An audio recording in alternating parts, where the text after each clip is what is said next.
Welcome to another deep dive. Today we're exploring the world of Islamic prayer, and we're going deeper than usual, using a real Moroccan religious education textbook Wow, yeah. to kind of get a glimpse into how Islam is taught and studied.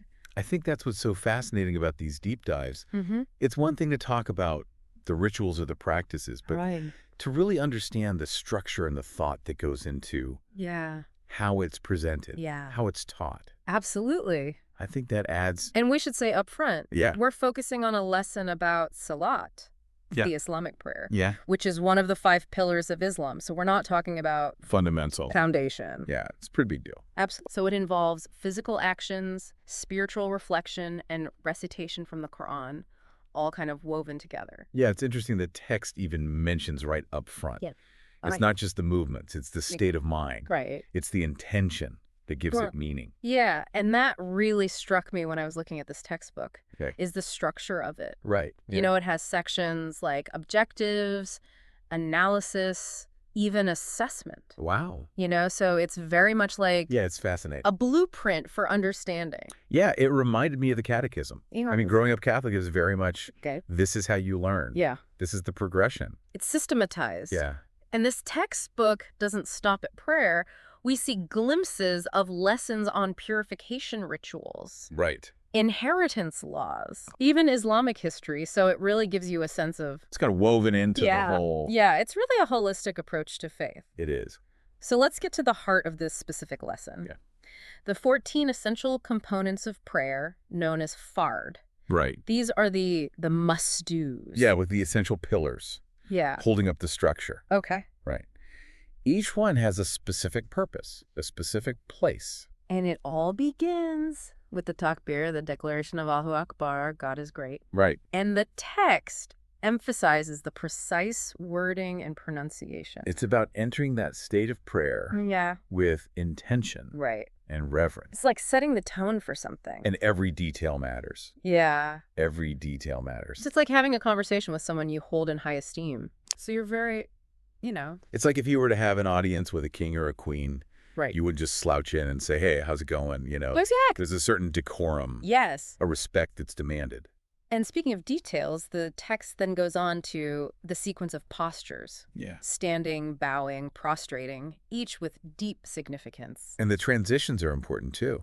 Oh, really? Oh, yeah, the concept of tumanina, of pausing and stillness Interesting. between each movement, Okay. that's central to Islamic prayer. Wow. So you don't just go through the motions, you're really present in each. It's like savoring every note Yeah. of a beautiful piece of music. It's about that intentionality in every aspect of the prayer. Right. And it resonates with practices that we see across different spiritual traditions too, like mindful meditation, Right. yoga, Yeah. cultivating that presence within the act of worship. It's interesting how these themes run through so many different traditions. It is. It's about transforming a physical act into a deeply spiritual experience. Absolutely. So let's dive into a few of these fard, Okay. these essential components. I'll do it. The text describes ruku, the bowing posture, Right. and it describes it as bending from the waist, keeping your back straight. It's a physical manifestation of humility Right. and submission. It's fascinating how a simple posture can embody such. And it's interesting because our bodies Yeah. hold so much. Right. Right? Like we talk about bowing our heads Yeah. or kneeling. Yeah. These are postures that, Universally, we associate with. yeah, there's a certain Yes. submission or humility Leader that happens. Yeah. just in the physicality of it, And then there's sujud prostration. which is even more intense. Yeah, this is where you touch the ground with your forehead, nose, hands, knees, even the tips of your toes. Yeah, the ultimate act of surrendering Right. to a power greater than yourself. It's about physically and spiritually aligning yourself It is. with something bigger than you. It is. Now, these are just 2 examples Right. of the 14 fard, but remember, this isn't just a checklist. No, it's about weaving these components together Yeah. to create a tapestry Right. of devotion. It's interesting you say that because I feel like the text really emphasizes that it's not just... It's not just going through the motions. Yeah, it's not just about the mechanics of it. It's about the heart and the mind being engaged as well. And what's remarkable is that this tapestry becomes even richer with the addition of the sunnah, Ah, yes, the the sunnah, recommended practice. the embellishments that elevate Right. the beauty of a well-crafted structure.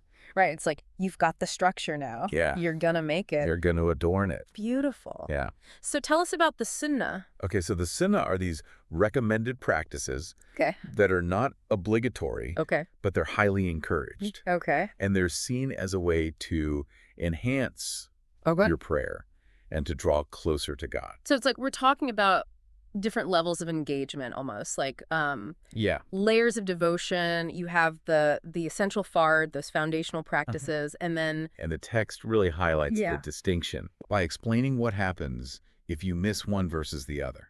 okay, so let's talk about those implications. Okay. What happens if someone forgets a fard, one of those essential components, during their prayer? Right. So the textbook is very clear that missing an obligation Right? can impact the prayer's validity. Okay. It's like imagining a building. Right. Missing a cornerstone, Yes. it compromises the entire structure. So there are significant consequences potentially Yeah. to missing a fard. Right. But what about the sunnah, Okay. the recommended practices? Mm. What if someone, maybe new to the faith, isn't familiar with all of them? Right. Missing a sunnah doesn't carry the same weight Okay. as missing a fard. Okay. It doesn't invalidate the prayer. Okay. Think of it as adding decorative elements Um. to that already structurally sound building. Okay. Those embellishments enhance its beauty, Right. but they don't compromise its integrity. It's interesting how that idea of levels of importance, Right. of essentials and then enhancements, Yeah. isn't unique to, religious rituals. We see that everywhere. Oh, absolutely. It's woven into the fabric of our lives. Right. Think about I don't know, like, carpentry. yeah. Right. You have the essential skills, Mm-hmm. the ability to measure, cut, and join wood. Right. But then there's a mastery that comes with, understanding the nuances Right. of different wood types Oh. or the finesse of like intricate joinery. Right. Those are like the, It's next level. yeah, you're taking it to the next level. Yeah, you're not just building a basic structure. It's becoming an art form. Exactly. And you see that even in personal relationships, right? No, absolutely. Honesty, Yeah. trust, communication. Yeah. Those are the cornerstones Right. of any strong relationship. Yeah. But it's the thoughtful gestures, Yes. the acts of love and understanding I do little things that enrich and of deepen. things that make it special. Yeah, exactly. Yeah. So it's adding layers of meaning Right. to an already valuable. It's going above and beyond just the baseline. Yeah. Now back to the sunnah in prayer. Okay. I'm curious, are there any specific examples Sure. from the textbook Yeah. that highlight how these practices kind of enhance the experience?